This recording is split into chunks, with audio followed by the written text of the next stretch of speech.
Así que vamos a avanzar un poquito, vamos con la ayuda del Señor. Todavía tenemos tiempo de ver los detalles que son importantes de este tema. Entonces, desde 1882 en adelante, nosotros vemos la situación de la iglesia muy marcada, ¿no? Recuerden que historia denominacional es recordar la historia del pueblo del Señor. ¿Por qué nosotros estamos estudiando la historia? Porque nos ayuda a entender por qué el movimiento de reforma existe. A medida que van pasando los años, el Señor le va revelando a la hermana White acontecimientos que cumple la iglesia adventista. ¿Ok? Entonces, de 1882 al 88 hay un bagaje de información enorme, y aquí vamos a resaltar lo importante. En el 82, dice ella, el Señor me ha presentado la situación de la iglesia,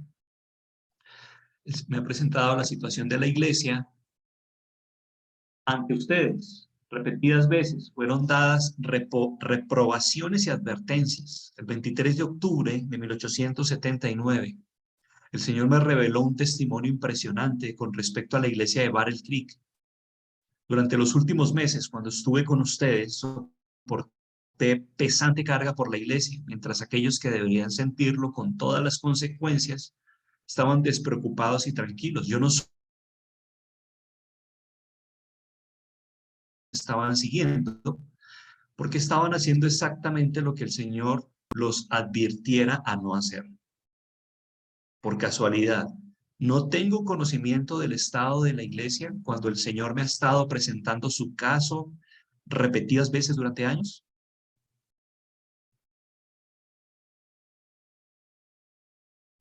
Advertencias seguidas han sido dadas, pero no hubo un cambio decidido. Yo vi que el desagrado de Dios estaba sobre su pueblo debido a la absorción del mundo por el mundo.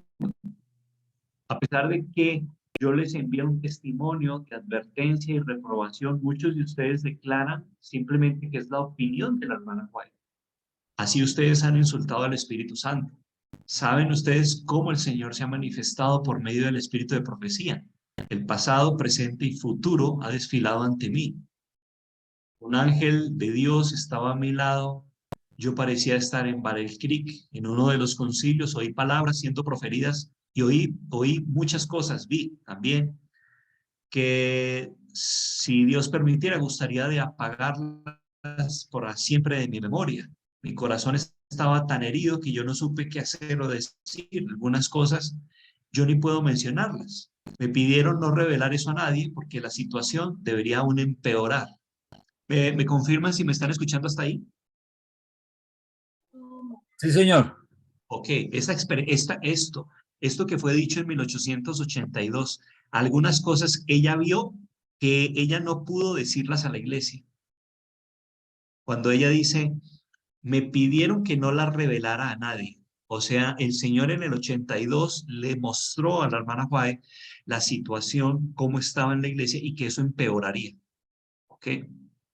Yo estoy resumiendo varias páginas de un libro que es Testimonios tomo 5. Ahí estoy leyendo de Testimonios tomo 5 de las 58 hasta las 79, porque en ese año fueron varias cosas que ella mencionó, por eso hay varias aquí en puntos suspensivos. Estoy extractando lo principal de ese año. Disculpe, hermano, ¿de qué páginas? Testimonios tomo 5, 58 a las 79. Bueno, esto es en versión español, no sé en inglés, allá en inglés, si cambia o no cambia. Sí, eso cambia, sí, la paginación en inglés cambia. Luego dice, ¿qué puedo decir para despertar a nuestro pueblo? Yo les digo que no pocos de entre los pastores que se presentan ante el pueblo para exponer las escrituras están corrompidos. Ellos tienen el corazón contaminado y las manos inmundas. Muchos están clamando paz, paz, y los obreros de la iniquidad no están alarmados. Ustedes están siguiendo el mismo camino que el antiguo Israel. Su negligencia en seguir la luz los pondrá en una posición más desfavorable que la de los judíos sobre quien Cristo pronunció una maldición. Vi que esta incredulidad con relación a los testimonios ha aumentado a medida que el pueblo apostata de Dios. O sea que a medida que el pueblo apostata, más incredulidad, más apostasía, más incredulidad en los testimonios. Eso ocurre en nuestras filas y en todo el campo. Pero pocos saben lo que nuestras iglesias están listas a experimentar. Me mostró que presentemente, o sea, actualmente, 1882, estamos bajo la tolerancia divina. Sin embargo, nadie sabe hasta cuándo eso va a pasar. ¿Quién sabe si Dios los abandonará a los errores que ustedes tanto aman? ¿Quién sabe si los predicadores fieles, firmes y verdaderos puedan ser los últimos en presentar el evangelio de paz a nuestras iglesias gratas? Puede ser que los destructores ya estén en las manos de Satanás, esperando simplemente que unos pocos portaestandartes o portabanderas tomen sus lugares y con la voz de profetas falsos griten paz, paz, cuando el Señor no ha dicho paz. Noten lo que está en rojo. Yo raramente lloro, pero ahora mis ojos están mojados o inundados de lágrimas que caen sobre el papel mientras escribo. Puede ser que en breve todo lo que fue profetizado entre nosotros alcance su final y la voz que agitó al pueblo ya no perturbe sus siestas carnales. Cuando Dios efectúe su extraña obra en la tierra, cuando las santas manos ya no lleven el arca, infortunios se abatirán sobre el pueblo. ¿Me confirman si me escucharon hasta ahí todo? Correcto. Sí, hermano. Gracias. Miren qué importante capítulo. Es una carta larguísima. En Testimonios, tomo 5, va de la 58 a la 79. Es una carta larga donde el Señor le muestra el problema que había en la iglesia. ¿Ok?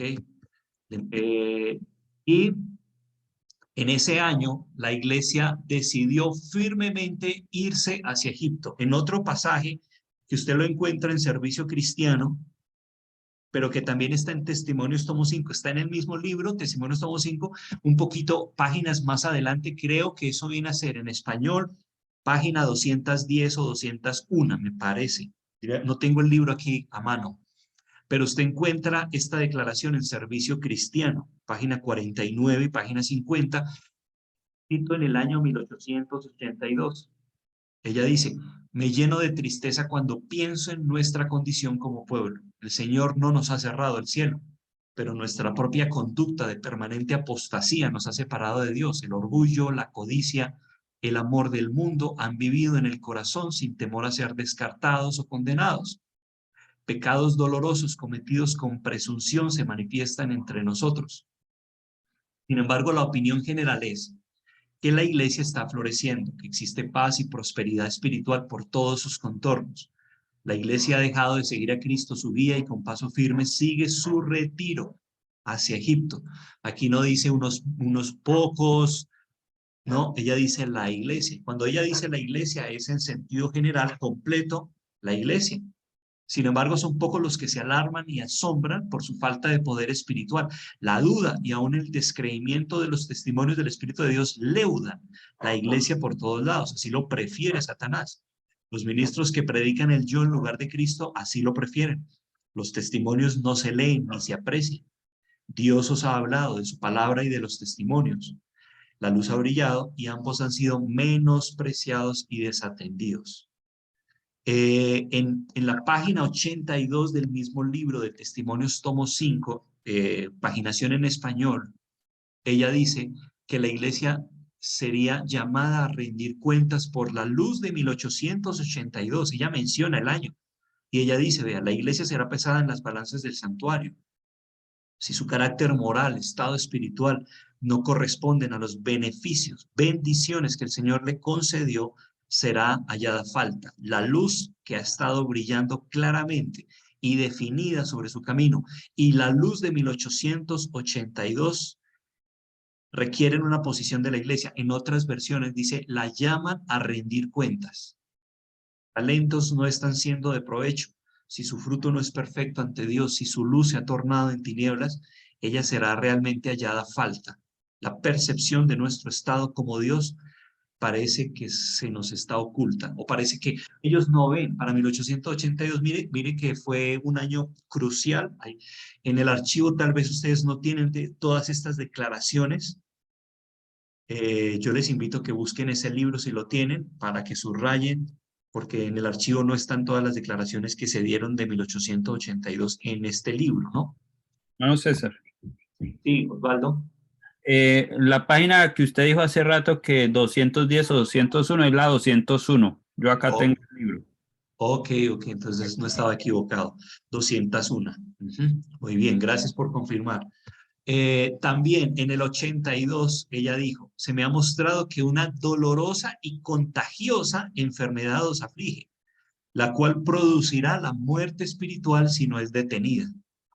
Entonces, había una enfermedad. Si no la detenían, ¿qué iba a producir? Voy a extraer esta palabra, muerte espiritual, o esta frase, muerte espiritual. ¿Listo? Una contagiosa enfermedad. Si no la detenían para el 82, iba a producir muerte espiritual. Entonces, cuando alguien está narcotizado, no percibe que está comenzando a dormirse, ¿sí o no? ¿Y Sí. eso qué hace? Eso hace que la situación se vuelva más peligrosa. Entonces, en la vida espiritual es igual. Osvaldo, sí, dime.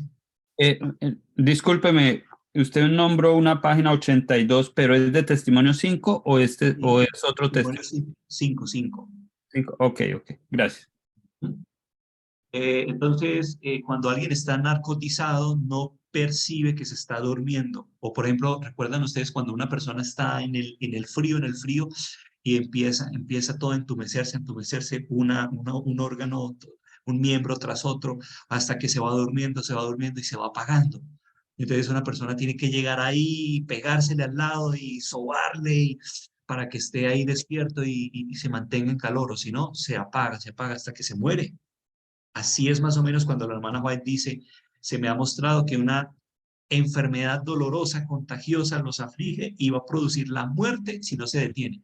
Pues resulta, bueno, pasan los años. 1885 escribe en la revista Herald, creo que este pasaje no está ahí en su archivo, dice, o el antiguo Israel, la iglesia ha deshonrado a su Dios por apartarse de la luz, descuidando sus obligaciones, abusando de su privilegio de ser peculiar, santa en el carácter. Sus miembros han estado violando su pacto de vivir solamente para Dios. Ellos han abrazado el egoísmo, el amor al mundo, orgullo, amor al placer, al pecado, han sido acariciados y Cristo se alejó de ellos. Su espíritu ha sido extinto en la iglesia. Satanás trabaja a lado con los profesos cristianos. Sin embargo, ellos están tan destituidos de discernimiento espiritual que no lo detectan. Tremendo, ¿no? Eso se dijo en 1885. En el 87, yo estoy resumiendo, ahí ustedes van a encontrar el archivo más años, pero yo estoy acá sacando los más principales. 87, Revian Herald, junio 7 del 87. Dice, la grande cabeza que se mueve en medio de sus candeleros jamás estará sin una iglesia. Si rehusamos dejar brillar nuestra luz por el Maestro, si no hacemos las obras de Dios, otros harán la propia obra que habríamos hecho y podríamos haberla realizado, a la cual nos opusimos. Cuando dejemos de cumplir nuestra misión, cuando el candelero deje de reflejar su luz y las grandes verdades a nosotros confiadas individualmente en depósito para el mundo no sean dadas, entonces el candelero será removido. Vendré pronto a ti, quitaré el candelero de su lugar, otro será colocado en su lugar e iluminará. Mire que un año antes del 88 se les entregó esto, ¿ok? Se les dio esto. Luego, en el 88, cuando ya entramos al 24 de julio, ahora mire lo que dice, muerte espiritual vino sobre el pueblo. ¿Recuerdan la declaración del 82? En el 82 ella dijo, si esta enfermedad que es contagiosa no se detiene, va a producir la muerte espiritual. En el 82, recuerdan. 6 años después, 24 de julio, ahora sí, ella dice, muerte espiritual vino sobre el pueblo. O sea que ya vino la muerte espiritual. Pasaron los años, no hubo cambio. Que debería haber manifestado vida, celo, pureza, consagración, por la más sincera devoción a la causa de la verdad. Los hechos tocantes a la condición del profeso pueblo de Dios hablan más alto que su profesión y tornan claro que algún poder cortó el cable que los anclaba a la roca eterna y se fueron al mar sin mapa y sin compás.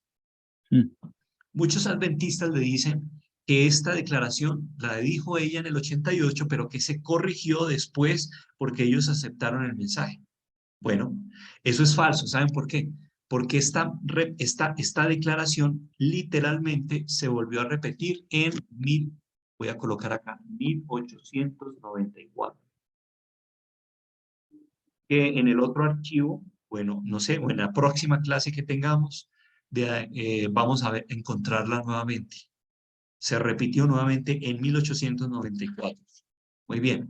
Tienes acá varias personas que estuvieron allí. Fue un año muy crucial realmente. Fue muy crucial este año. Estos hermanos no supieron qué hacer con el mensaje. Realmente no lo valoraron. Porque ellos tuvieron muchos problemas. Entonces llega la justificación por la fe, pero no solamente eso. También está el asunto acá aquí no lo coloqué, sobre la ley dominical, dos cosas, justificación por la fe y ley dominical, ¿ya? Eh, hay un hombre que se llamó Whit Hodel, era un pionero que asistió a esas, hubo varios, aquí en esta foto, en esa foto de arriba, izquierda suya, arriba, está ese hermano. Ese hermano empezó a hacer un diario y iba contando todo lo que ocurría. Entonces, para el 19 de octubre, viernes, él en el diario, el hermano Whit Hodel, escribe esto. Mientras nos estábamos quedando dormidos anoche, nos sorprendió escuchar risas y conversaciones en voz alta en la habitación del lado. Los oradores se burlaban de los hermanos Jones y Wagner. Mire que es el hermano Hodel el que está confirmando que sí hubo burla de estos dos pastores, de Jones y de Wagner, cuando se iban a las piezas a dormir, en diferentes hoteles, porque eso fue en varios hoteles de, de aquí, de la zona donde se hizo ese lugar, en Minneapolis, ya, ahí en la ciudad, se quedaron en varios hoteles. Y entonces él dice, imitando su forma de hablar de manera ridícula. Willie White también recibió su parte de burla. Parece que creen que la hermana White y su hijo conspiraron con los hermanos Jones y Wagner para defender aquí los puntos de vista que presentan los dos jóvenes. Entonces, tenemos por Howden, él nos confirma que sí hubo burlas en las piezas de los hoteles en cuanto a las predicaciones de Jones y Wagner. ¿Okay? ¿Por qué cuento esto? Porque hay una declaración de la hermana White, es esta que usted tiene aquí en pantalla, que los fideicomisarios, ellos dicen que no es de la hermana White, ¿no? Lo escribió en Australia, 4 años, ¿cuánto sería? Del 88 al 92 serían, sí, 4 años después. Entonces, ellos dicen que esta cita es espuria. Bueno, sin embargo, algunos pioneros de los días de la hermana White dicen que sí, es de ella, como uno de ellos es Stephen Haskell. Entonces, yo la uso. Y es parecida a lo que escribió Hodel en su diario. Ella dice, vi que Jones, Wagner tuvieron su contrapartida en Josué y Caleb. Como los hijos de Israel apedrearon a los espías con piedras literales, ustedes apedrearon a esos hermanos con piedras de sarcasmo y ridículo. Vi que ustedes voluntariamente rechazaron lo que sabían era verdad, apenas porque era humillante para vuestra dignidad. Vi a algunos de ustedes en vuestras tiendas arremedando y haciendo toda suerte de maromas de sus dos hermanos. Vi también que si hubiéramos aceptado el mensaje de ellos, habríamos estado en el reino 2 años después de aquella fecha. Ahora tenemos que retornar al desierto y vagar 40 años. Esa cita es una carta 9-5 del 92 escrita en Australia. Ya estaba ella en Australia. Bueno, entonces, esto quiere decir que el Señor habría podido venir en el 90, pero la iglesia retrasó este proceso. Rechazó justificación por la fe y no supo cómo tratar ese tema y la ley dominical, porque al mismo tiempo estalló el asunto de la ley dominical allí. Esta es la iglesia, ahí usted tiene la iglesia, y hoy en Minneapolis es esto, hoy ya es un mall, ya la iglesia no existe. Ahí abajito usted ve el lugar esquinero, donde es un mall grande de compra y de venta de comida. Mm.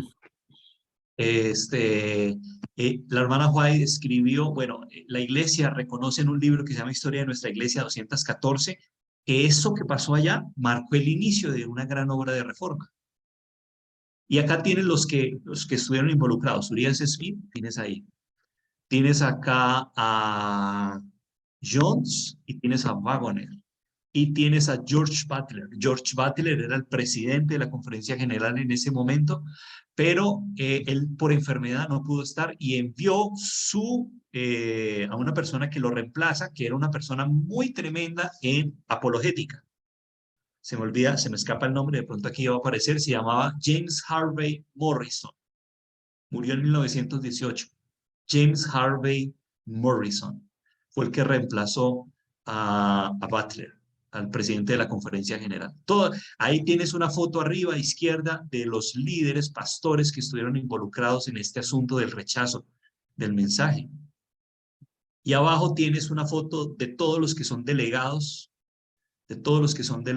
incluyendo mujeres, bueno, y algunos niños que se metieron ahí en esa foto. ¿Cuál fue uno de los problemas para el rechazo? Defectos de carácter, defectos de carácter. Por ejemplo, Butler, que era el presidente, él escribió antes en libros de su carácter y en cartas él dejó retratado su carácter. Él decía, yo tengo en mi naturaleza mucho del hierro y no suficiente del amor de Jesús. En otra carta que escribía él decía, yo quiero ser como Jesús, sabio, paciente, bondadoso, benigno, sincero, amor por la justicia, imparcialidad para todos. En la misma carta le escribió a la hermana White que lamentaba de tener una naturaleza humana con grandes luchas con el viejo hombre. Él deseaba que su naturaleza muriera y muriera completamente. Es decir, que él tenía un problema de temperamento tremendo. A Kellogg, en 1905, Butler le escribe diciéndole, yo soy un tipo, otra vez, ¿ahí me escuchan? Sí, señor. Ok, le escribo, yo soy un tipo bastante exigente, pienso por mí mismo. Después de que Kellogg decía de Butler, después de que el pastor Butler entierra sus estacas, intentar disuadirlo es como hablarle a un poste. Bueno, ese realmente era el presidente de la conferencia general. Urias Smith ni se queda atrás. Urias Smith, considerado un hombre que defendía principios y siempre lo miraban así como el que defendía los hitos antiguos, siempre estuvo, pues en contra en los primeros años del mensaje. Wagoner y Jones, muy jovencitos, pastores, no muy conocidos, que trabajaban en otros estados, y cuando llegan a Minneapolis no eran tan conocidos, pero ya eran conocidos por la lideranza de la conferencia general, porque ya se habían intercambiado libros, cartas, ¿ok? No se quedaban atrás también en defectos de carácter, ambos, aunque tenían el mensaje correcto, y lo dieron y Dios los usó, sus problemas de carácter eran también tremendos. ¿Ok? Por ejemplo, Wagoner ama las discusiones y las contiendas. Recelo, decía la hermana White de él, que el pastor haya cultivado el mismo amor. De lo que precisamos ahora es de una religión de humildad. Wagoner precisa de humildad y mansedumbre. El hermano Jones puede ser un poder para el bien si cultiva la piedad práctica. Ambos, la diferencia con estos dos jóvenes es que ambos estuvieron dispuestos a cambiar defectos de carácter, estaban dispuestos a ser enseñados, ¿sí? Pero en cuanto a temas doctrinales, sus puntos de vista fueron fuertes, ¿sí? Y al mantener sus puntos de vista fuertes, pues sacaban a relucir a veces sus defectos de carácter, ¿no? Eso era con respecto a Wagoner. Este hombre Jones había sido ¿de qué? Del ejército. Entonces él daba órdenes, se había acostumbrado a dar órdenes. Y donde llegaba daba órdenes. Ese fue un problema con él, un problema de temperamento también tremendo que él tenía. Donde llegaba, daba órdenes. Entonces, te encuentras con los defectos de carácter de Butler.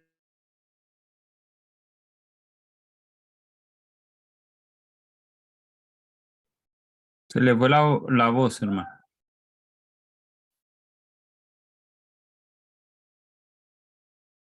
Hermano César.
Aquí estoy.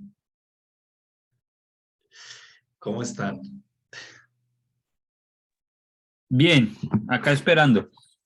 Qué Yo- pena con ustedes. la clase yo creo que es de 45 minutos porque se cansa ya el internet. No, no, no, ¿saben qué es? No, hasta ahora me doy cuenta. Es que aquí en mi casa tengo un router que es un repetidor. Entonces, ese es para cuando estoy lejos de la casa o segundo piso. Y anoche yo me conecté al del segundo piso. Cuando estoy aquí en el primer piso, la señal se pierde. Entonces, tengo que estar conectado al Wi-Fi directamente, no al repetidor. Y Mm, hasta ahora me doy cuenta que estaba conectado al repetidor. Así que me disculpan, por favor, está bien, por estos problemas que he tenido aquí. Entonces, eh, seguimos en la historia. De todo lo que he dicho hasta aquí, ¿sí se había escuchado bien? sí, solamente esa última partecita que estaban los dos, hasta ahí, hasta ahí. Ok, Ahí ok, vamos. entonces lo que ayudó también fue problemas de carácter, como les estaba mencionando, problemas de carácter de todos los involucrados aquí, que no supieron cómo tratar el mensaje, pues de Wagner y Jones, porque bueno, ellos sí lo trajeron, sí, pero ayudó también su temperamento fuerte, y eso contribuye después a que ellos terminen afuera, ambos terminen afuera. Ahora, otra cosa se une a este problema. Los adventistas tenían en común con otros cristianos, ¿qué cosa? Varias doctrinas: salvación por la gracia, importancia de la Biblia, papel histórico de Jesús como Salvador del mundo, la eficacia de la oración. ¿Qué no tenían en común? El sábado, inmortalidad del alma, los tres mensajes angélicos, la ley de Dios, la bestia, su imagen, su marca. Ahí usted tiene acá una foto de cómo hacían esos congresos llegaban a un lugar, colocaban la carpa central, las carpas a los lados e invitaban a toda la gente de esa localidad. Y las predicaciones de ellos eran ley, ley, ley, y Cristo fue quedando de lado. Cristo fue quedando de lado, ¿no? Entonces, cuando se encontraban con evangélicos o de otras denominaciones, ¿por qué predicar lo mismo de ellos? ¿Por qué predicar las doctrinas, decían los adventistas, que son comunes? Entonces, vamos a hablar de lo que no es común, ¿ok? El Espíritu de Profecía dice: el mensaje del Evangelio de su gracia tenía que ser dado a la iglesia con contornos claros y distintos para que el mundo no siguiera afirmando que los adventistas del séptimo día hablan mucho de la ley, pero no predican a Cristo ni creen en él. Ese fue un problema, ese fue otro problema que se une acá. La ley de Dios ha sido ampliamente tratada, presentada a las congregaciones casi tan desprovista del conocimiento de Cristo Jesús y su relación con la ley como la ofrenda de Caín.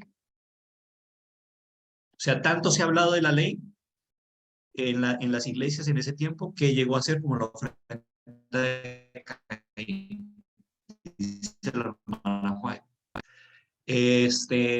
Cartwright, D.M. Cartwright fue un pastor que terminó afuera. Era un poderoso teólogo dentro de la iglesia adventista entre los años 82 al 88, finalmente él termina afuera, porque al ver esa confrontación entre líderes de la conferencia general, Jones y Wagner, él era G. de White porque apoyó a Jones y Wagner y su hijo también lo apoyaron a ellos dos, esos dos bandos en confrontación, Cartwright no supo cómo lidiar con este problema y terminó afuera.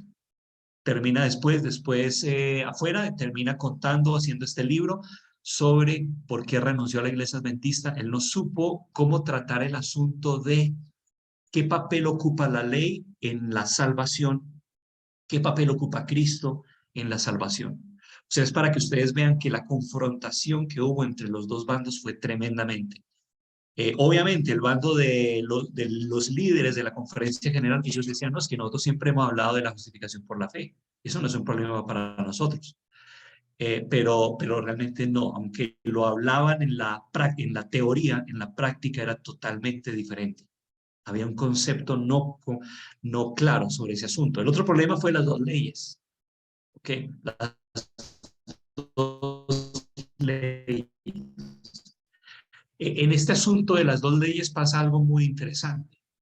En 1876, Cartwright, Cartwright, escribe un libro que se llama, ahí lo tienen ustedes, Las dos leyes, Antiguo y Nuevo Testamento. Lo escribe en 1876. Aquí él menciona,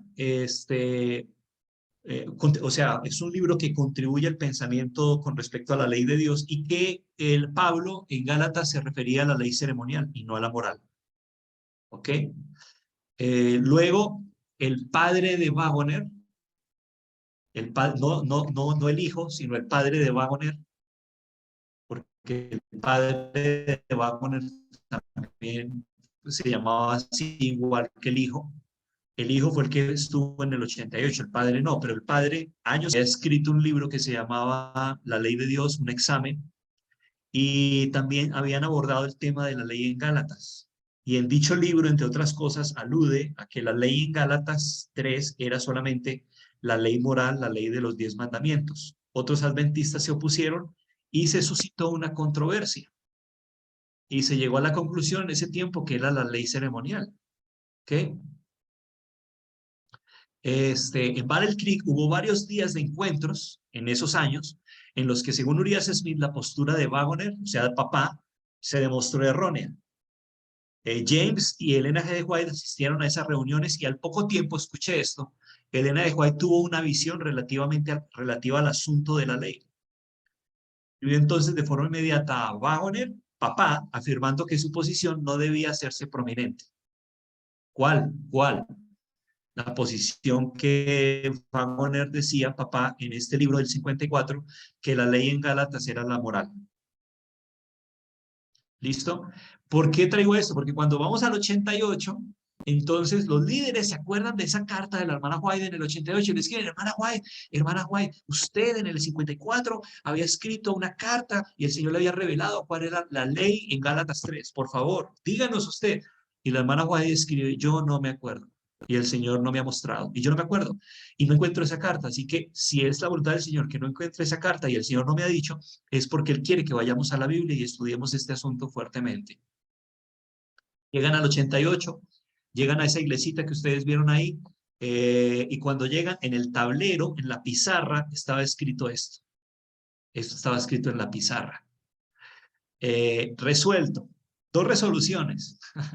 Dos resoluciones. Entonces llega John C. Wagoner y la leen. Y la primera resolución decía, se resuelve que la ley en Gálatas es la ley ceremonial, junto a la cual aparecía el nombre J.H. Morrison, el grande teólogo reemplazando al presidente de la Conferencia General. Segunda resolución, se resuelve que la ley en Gálatas es la ley moral, y había ahí un espacio para que firmara Wagoner. ¿Por qué querían hacer eso? Pues por cuando Jones y Wagoner entran a la iglesita y ven esas 12 resoluciones era porque querían dos bandos que se enfrentaran mutuamente y se arreglara esta situación. Ellos no quisieron firmar y comienzan las discusiones durante todos los días. Bueno, y finalmente el mensaje se rechaza, ¿ok? James Harvey Morrison decía, nosotros siempre hemos creído en la justificación por la fe y nosotros somos hijos de la mujer libre, ¿no? Pero en la práctica era totalmente diferente el asunto, ¿no? Bueno, entonces, resumiendo, son las 10 ya, no sé si ya me llegaron los otros estudiantes. Resumiendo, ¿qué pasó? ¿Qué pasó con este asunto? La hermana White dice que la predicación de Wagoner Jones, su mensaje, trajo una belleza de la verdad que no se había visto con referencia a Jesús. Siempre ha habido un asunto de problema teológico en la iglesia adventista, si realmente lo que trajo Jones y Wagoner fue un avance teológico mayor de la reforma protestante con respecto a la justificación por la fe, porque ha habido una discusión en eso, ¿no?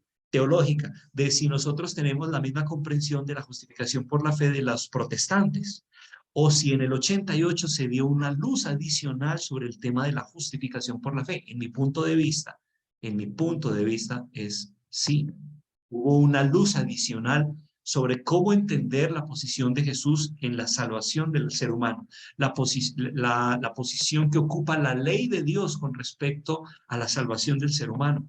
¿Ok? Así que esta cita me parece muy interesante. Ella dice, veo la belleza de la verdad en la presentación de la justicia de Cristo, en relación con la ley tal como el doctor la ha puesto ante nosotros. Lo que se ha presentado armoniza perfectamente con la luz que a Dios le ha placido darme durante todos los años de mi experiencia. ¿Ok? Ella luego escribe, hablando acerca sobre este punto, dice, la ley y el evangelio revelados en la palabra deben ser predicados a la gente, porque la ley y el evangelio combinados convencerán de pecado. La gloria del evangelio refleja luz sobre la era judía, dando significado a toda la economía judía de tipos y sombras. Así, tanto la ley como el evangelio se mezclan. En ningún discurso se deben divorciar. Vea, ella fue muy equilibrada, que muchos decían no. Waggoner y Jones decían no. Mucha ley, ya no más ley, solamente Jesús. Pero entonces aquí la hermana White, ella dice, no se deben divorciar. La ley y el evangelio son dos cosas que van de la mano. Eh, más adelante, quiero ir a los puntos claros. Aquí, miren, para mí este es mi punto de vista de que sí trajo una luz adicional sobre cómo entender Apocalipsis 14:12. Aquí está la paciencia de los santos, los que guardan los mandamientos de Dios y tienen la fe de Jesús.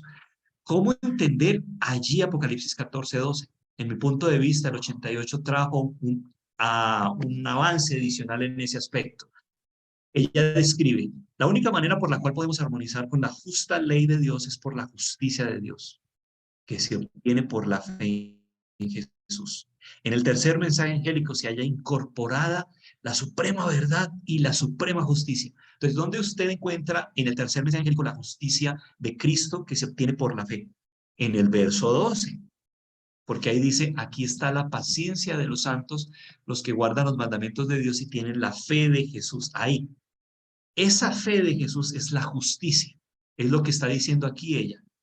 ¿Okay? Así que la hermana White no solo expandió la percepción de Jones en 1888, sino que ella fue más allá. El mensaje en Minneapolis no era solamente sobre los mandamientos de Dios, una parte del tercer ángel, sino también sobre la fe de Jesús que abraza más de lo que se supone generalmente. Si proclamamos los mandamientos de Dios y dejamos la otra parte, la fe de Jesús, o sea, su justicia intacta, pues el mensaje se desfigura. Por lo tanto, en el tercer ángel usted encuentra aquí dos cosas, justicia y ley. ¿Ok? Así que eso es un avance adicional que no se entendía antes y que el 88 lo trajo. Ya llegaron los otros estudiantes, creo.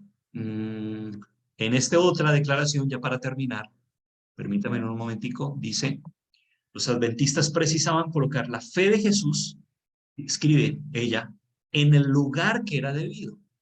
¿Ok? Ese es un mensaje adicional del 88. La ley ocupa la posición importante, pero es impotente, a menos que la justicia de Cristo sea puesta a su lado para prestar su gloria al estandarte real de justicia. Una confianza completa, perfecta en Jesús, imprimirá correcta cualidad a la experiencia religiosa. Aparte de eso, la experiencia no vale nada. El servicio es como la ofrenda de Caín destituida de Cristo. Al hermano Waggoner, escribe ella, se le concedió el privilegio de hablar claramente, presentar sus puntos de vista sobre la justificación por la fe y la justicia de Cristo en relación con la ley, escribe la hermana White. Mira ahora lo que ella dice. Esta no era una luz nueva, sino una luz antigua colocada donde debería estar en el mensaje del tercer ángel. ¿Cuál es la carga de ese mensaje? Juan ve un pueblo, él dice aquí está la paciencia, bueno, 14:12. Luego ella dice, Juan contempla este pueblo justo antes de ver al Hijo del Hombre que tenía en la cabeza una corona de oro y en la mano una hoz aguda. Verso 14. La fe de Jesús ha sido pasada por alto y tratada de manera indiferente y descuidada. No ha ocupado la posición prominente en la que se le reveló a Juan. La fe en Cristo como la única esperanza del pecador se ha omitido en gran medida no solo en los discursos, sino en la experiencia religiosa de muchos que afirman creer el mensaje del tercer ángel. Bueno, muy bien. Entonces, sí trajo una luz adicional, claro que sí, claro que sí. trajo una luz adicional, un entendimiento mayor al mensaje. Listo, vamos a dejar hasta aquí. Buen ánimo con la lectura de lo que sigue. ¿Qué se hicieron los que habían entrado? ¿No han entrado? Bueno,